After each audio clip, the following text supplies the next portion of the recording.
Hi friends, good morning. आप लोग कैसे हैं?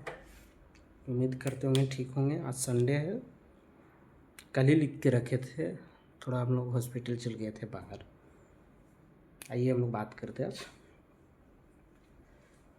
Nurse responsibility we discharging a patient from the hospital. Nurse responsibility we discharging a patient from the hospital. 1.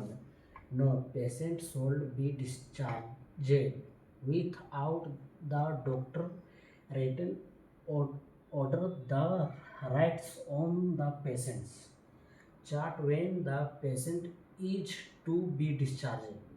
ये है is to the discharge। अब to में record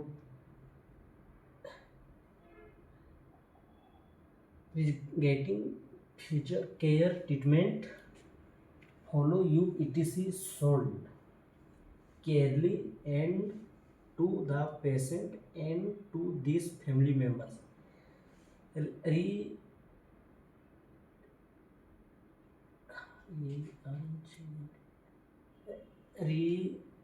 getting future care treatment follow up etc sold carefully and to the patient and to his family members. 2 में हुआ। अब 3 में provided the patient with the medicines or direct him to what is need for him। हम लोग 4 में बात करते हैं।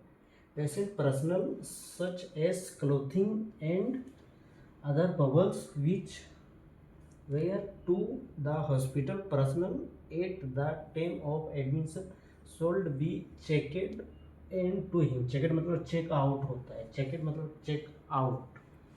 अब 5 में and for the hospital that was given to the hospital from his use in the hospital should be checked।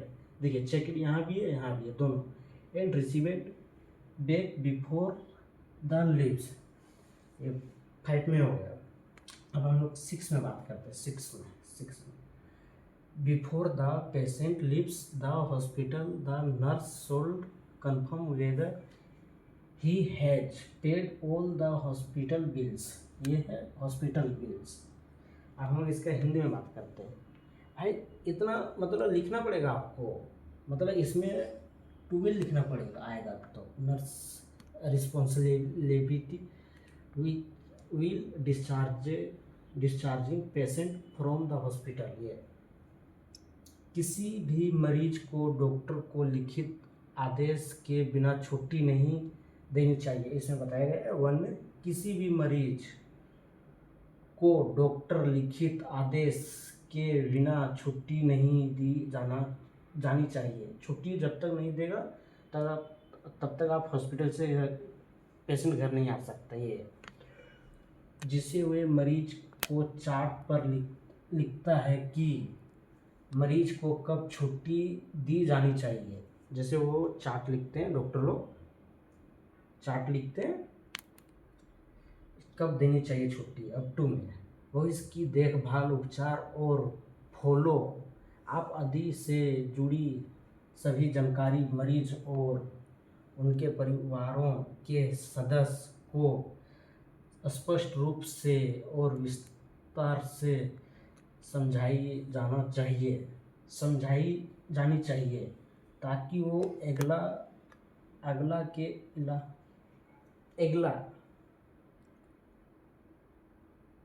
इलाज को अच्छी तरह समझ सके और मरीज की रिंक में कोई परेशानी ना आए।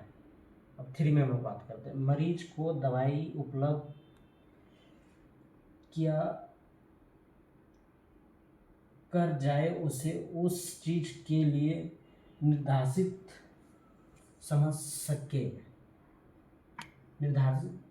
करे जिसकी उसे आवश्यकता है।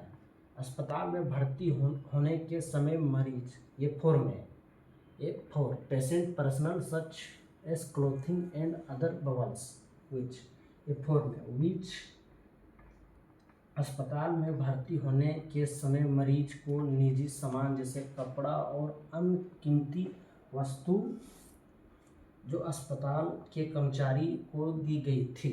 इसमें अब 5 में हम बात करते हैं। ये 5 ये एनी ऑफ द हॉस्पिटल 5 में अस्पताल द्वारा मरीज को इस्तेमाल के लिए दी गई किसी भी चीज़ उपकरण जैसे एलकिटिया मीटर आदि उनकी छुट्टी के समय चेक किया जाना चाहिए। उसको मतलब हॉस्पिटल से कुछ चीज़ दिया गया है, उसको चेक किया जाना चाहिए। हॉस्पिटल वाले आपको चेक करेंगे जो आदमी लोग रहते हैं। मरीज के अस्पताल से जाने से पहले नर्स को यह स्पष्ट करनी चाहिए कि कच्चा उसने अस्पताल के सभी बिल का भुगतान कर दिया है। मतलब ये कैच उसने मतलब चेक है, उसने अस्पताल का सभी बिल का भुगतान कर दिया। जैसे हॉस्पिटल में आप डिस्चार्ज जब होंगे उसको हॉस्पिटल में आपको बिल पेमेंट करना पड़ेगा तभी डिस्चार्ज देगा। ये है, थोड़ा बहुत कुछ गलत हुआ तो सॉरी बोलते हैं, हर इंसान से गलत होता है, ऐसा बात नहीं है। ये था आज का मेरा सेशन। ओके बाय, फिर मिलते हैं कल मंडे को। ओके।